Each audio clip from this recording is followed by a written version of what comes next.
తెలుగు రాష్ట్రాల్లో బానుడి బకపకలు ప్రజలను భయపెడుతున్నాయి.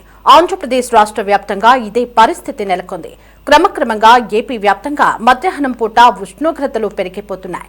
దానికి తోడు వడగాల్పులు కూడా ఎక్కువవుతున్నాయి. అయితే ఈ నేపథ్యంలోనే ఏపీ విపత్తుల నిర్వహణ సంస్థ కీలక ప్రకటన చేసింది. రాష్ట్ర వ్యాప్తంగా సాధారణం కన్నా ఎక్కువ ఉష్ణోగ్రతలు నమోదవుతున్నందున ప్రజలు అప్రమత్తంగా ఉండాలని హెచ్చరిస్తున్నారు.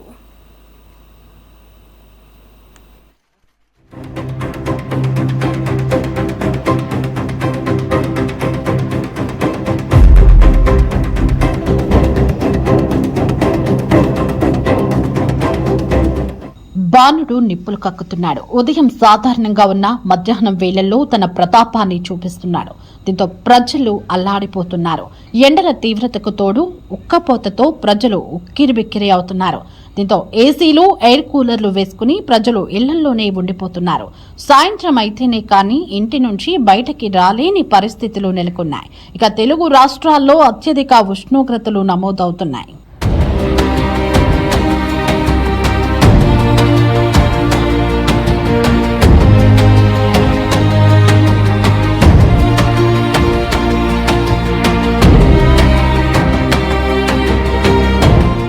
సూర్యుడి ప్రతాపానికి జనం బెంబేలెత్తిపోతున్నారు. బయటికి రావాలంటేనే భయపడుతున్నారు. ఉదయం 7 గంటల నుంచే ఎండలు మండిపోతున్నాయి. ఇక మిట్ట మధ్యాహ్నం వేలైతే చెప్పాల్సిన అవసరమే లేదు. ఎండలో కాలు పెడితే చాలు ఒంట్లోని సత్తువంతా ఆవిరైపోతుంది. ఒక పక్క ఉక్కపోత, మరో పక్క ఎండ తీవ్రతతో వాహనదారులు, విద్యార్థులు తీవ్ర ఇబ్బంది పడుతున్నారు. నేను డాక్టర్ చైతన్య, ఎమర్జెన్సీ కన్సల్టెంట్, ఆయుష్ హాస్పిటల్స్, విజయవాడ. డిహైడ్రేషన్ అంటే ఏంటి? డిహైడ్రేషన్ అంటే దాహం ఒకటే అనుకోకండి. మనం నోటి ద్వారా తీసుకునే వాటర్ కన్నా మనకి బాడీ నుంచి బయటికి వెళ్ళిపోయే ఎక్సెస్ వాటర్ ఎక్కువైతే కనుక దాన్నే డిహైడ్రేషన్ అంటాం. అది ఎండకి కానీ, వేడికి కానీ, జ్వరంలో కానీ, వాంతులు విరోచనాలు అయినప్పుడు కానీ ఎప్పుడైనా కూడా ఈ డిహైడ్రేషన్ చూస్తూ ఉంటాం. పెదాలు, నోరు ఎండిపోవడం, మూత్రం తక్కువగా రావడం, మూత్రం వేడిగా రావడం, మూత్రం డార్క్ ఎల్లోగా రావడం, ఇవన్నీ కూడా ఎర్లీగా కనిపించే లక్షణాలు. డేంజర్ సైన్స్ కనిపించినప్పుడు మాత్రం ఇవి కనిపిస్తే వెంటనే హాస్పిటల్కి ఇమీడియట్గా తీసుకురావాలి. డేంజర్ సైన్స్ అంటే ఏంటి అంటే మూత్రం 8 గంటల కన్నా ఎక్కువగా రాకపోవడం, గుండె దడగా అనిపించడం, గందరగోళంగా మనిషి ఉండడం, మనిషి మగతగా ఉండడం, ఇవన్నీ కూడా డేంజర్ లక్షణాలు. ఇవి కనిపిస్తే మాత్రం వెంటనే హాస్పిటల్కి తీసుకురావాలి. మామూలుగా ఈ డిహైడ్రేషన్ని ఎట్లా నివారించవచ్చు అంటే ఇంట్లో దాహంగా లేకపోయినా కూడా ఈ ఎండాకాలంలో సిప్స్ ఆఫ్ వాటర్ తీసుకుంటూ ఉండాలి.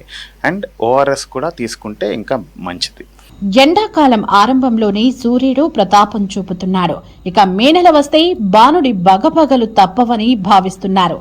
ఇప్పటికే రాష్ట్రంలోని చాలా ప్రాంతాల్లో ఉష్ణోగ్రతలు 40 డిగ్రీల పైన నమోదవుతున్నాయి.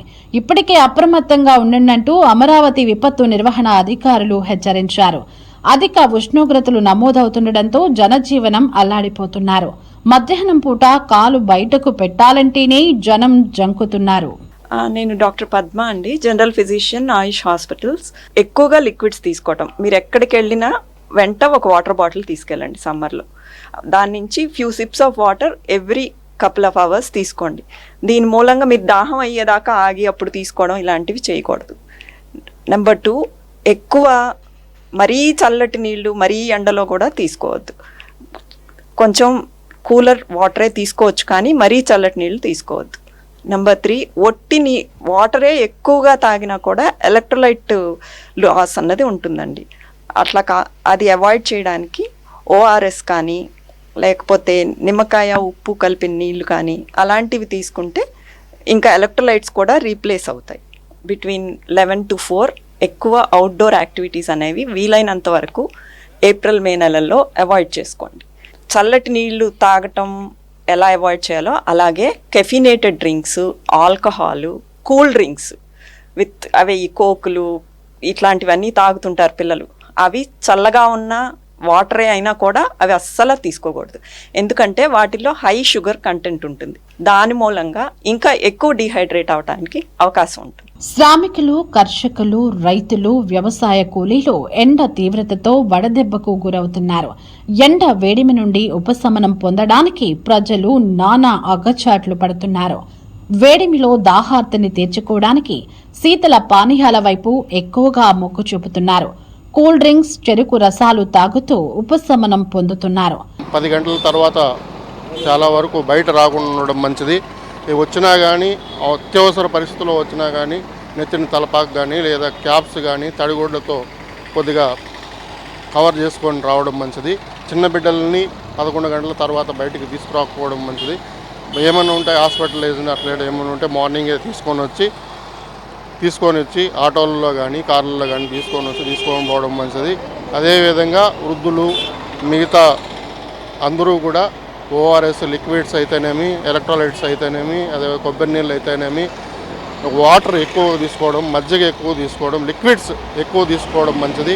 ఇంకా 2-3 రోజుల్లో 43-44 కూడా ఉష్ణోగ్రత దాటే అవకాశం ఉంది కాబట్టి ఎక్కువ వడదెబ్బకు తగలకుండా చాలా జాగ్రత్తగా వృద్ధులు, చిన్నపిల్లలు జాగ్రత్తలు తీసుకోవడం మంచిది అని. ఎండ నుండి రక్షణ పొందేందుకు తలపై టోపీలు లేదా రుమాలు, గొడుగులతో బయటికి వస్తున్నారు. అత్యవసరం అనిపిస్తేనే తప్ప ప్రయాణాలు చేయాల్సిన పరిస్థితి నెలకొంది. ఇక మరోవైపు విజయవాడ పోలీస్ కమిషనర్ ఆదేశాల మేరకు నగరంలో కొన్ని ప్రధాన కూడళ్లలో వాహనదారులకు ఊరట కలిగించేలా నీడ ఏర్పాటు చేశారు. అందరికీ నమస్కారం. నా పేరు రవికుమార్. నేను మాచవరం ట్రాఫిక్ సి అని. ఎండాకాలంలో ప్రజలు రోడ్ల మీద ప్రయాణించే వాహనదారులు కూడా ఎక్కువ ఇబ్బంది పడకుండా ఉండాలనే ఉద్దేశం మీద మా గౌరవ సిపి రాజశేఖర్ బాబు గారు, అట్లాగే మా ట్రాఫిక్ డీసీపీ మేడం షరీన్ బేగమ్మ గారి యొక్క ఉద్దేశం మేరకు, ఆదేశాల మేరకు బెంచ్ సర్కిల్లో ట్రయల్ రన్గా గ్రీన్ షేడ్ అనేది ఏర్పాటు చేయడం జరిగింది ఒకవైపు. అట్లాగే ఈ గ్రీన్ షేడ్ వలన పబ్లిక్ అందరూ కూడా, పబ్లిక్ నుంచి కూడా మంచి రెస్పాన్స్. అంటే వాళ్ళు ట్రాఫిక్లో ఆగి సిగ్నల్స్ దగ్గర ఆగినప్పుడు వాళ్ళకి గ్రీన్ షేడ్ వల్ల ఎక్కువ ఎండను బారిన పడకుండా వాళ్ళ ఎక్కువ ఉపయోగం ఉంది. అట్లాగే ఒక్కసారి ఒక జంక్షన్లో ఇది సక్సెస్ అవుతే కనుక మేడం గారి ఆధ్వర్యంలో మిగతా జంక్షన్స్లో కూడా పెట్టే ఉద్దేశంతో కూడా ఇది చేయడం జరిగింది. అట్లాగే వాహనదారులందరికీ ఒకటే విజ్ఞప్తి, అట్లాగే తప్పనిసరిగా హెల్మెట్ ధరించండి. అట్లాగే మీ యొక్క ప్రయాణాన్ని కూడా ఎండ ఎక్కువ లేనప్పుడు సమయాల్లో కూడా మీ యొక్క ప్రయాణాన్ని చేయవలసిందిగా, అట్లాగే మీ యొక్క టైమింగ్స్ కూడా ఆ విధంగా మార్చుకోవాల్సిందిగా మా యొక్క పోలీసు వారి యొక్క విజ్ఞప్తి. ఎండ తీవ్రత వల్ల శరీరం డీహైడ్రేషన్ కాకుండా చూసుకోవాలని, నీరు ఎక్కువగా తీసుకోవాలని వైద్యులు సూచిస్తున్నారు. డీహైడ్రేషన్ను నివారించడానికి ఓఆర్ఎస్ ప్యాకెట్లు, ఇంట్లో తయారు చేసిన లస్సీ, నిమ్మకాయ నీరు, మజ్జిగ, కొబ్బరి నీరు వంటి పానీయాలు ఎక్కువగా తీసుకోవాలని చెబుతున్నారు. లేదు, ఎప్పుడు విజయవాడలో ఎండలు ఎక్కువే కదండి. 40, 41, 42, 44 కూడా వెళ్ళిపోతుంది మే నెలకి. ఏంటంటే తప్పక ప్రయాణాలు చేయడం అంతే. ఈ గ్రీన్ మ్యాట్ ఏదైతే వేసారో ఇంకొద్ది పెద్దగా వేసేస్తే ఇంకా చాలా బాగుంటుంది, అందరికి కన్వీనియంట్గా ఉంటుంది. ఎందుకంటే 2 వీలర్స్ ఎక్కువ మంది ఉంటారు కాబట్టి కార్లో ఉన్న వాళ్ళకి అది పెద్ద ప్రాబ్లం ఉండదు. 2 వీలర్స్ వాళ్ళకి ప్రాబ్లం కాబట్టి కొద్దిగా ఇంకా ఎక్స్టెండ్ చేస్తే బాగుంటుంది. రిమైనింగ్ ఏరియాస్లో కూడా దీన్ని ఇంప్లిమెంట్ చేస్తే చాలా బాగుంటుందని చెప్పి అనుకుంటున్నాం. ఓకే, నా పేరు రవికుమార్ అండి. ఇది వేసిన గ్రీన్ మ్యాట్ బాగుంది కానీ చాలా చిన్నది వేసారు. పెద్దది వేయాలి, ప్లస్ 4 జంక్షన్స్లో కూడా వేస్తే కనుక అందరికి యూస్ఫుల్గా ఉంటుంది, బాగుంటుందని అనుకుంటున్నాను. ఈ ఇయర్ మాత్రం చాలా ఎండలు మాత్రం ఎర్లీగా వచ్చినాయండి. నేను మార్కెటింగ్ జాబ్ అనమాట. నాకు చాలా ఇబ్బందిగా ఉంది ఈ ఇయర్ మాత్రం. మన గవర్నమెంట్ వారిని కోరుకునేది ఏంటంటే ట్రాఫిక్ ఈ సిగ్నల్స్ దగ్గర కొద్దిగా ఈ మనకి పైన కొంచెం పట్ల లాంటివి కొంచెం వేస్తే బాగుంటుంది. కొంచెం నీడగా ఉన్నట్టే మాకు చాలా ఉపశమనం వస్తుందండి. ఆంధ్రప్రదేశ్ ప్రభుత్వం కూడా ప్రధాన నగరాల్లో ప్రజలందరికీ అందుబాటులో ఉండే విధంగా త్రాగునీటిని ఏర్పాటు చేసింది. ముఖ్యంగా విజయవాడ లాంటి నగరాల్లోనైతే ప్రత్యేకంగా వాటర్ బూత్లను ఏర్పాటు చేసి అందులో నిత్యం త్రాగునీరు అందుబాటులో ఉండేలా నగరపాలక సంస్థ చూస్తోంది. ప్రజలు అప్రమత్తంగా ఉండాలని రాష్ట్ర విపత్తుల నిర్వహణ సంస్థ హెచ్చరిస్తోంది. అత్యవసర పరిస్థితుల్లో 1070 మరియు 1077 హెల్ప్ లైన్ నంబర్లకు సంప్రదించాలని కోరింది.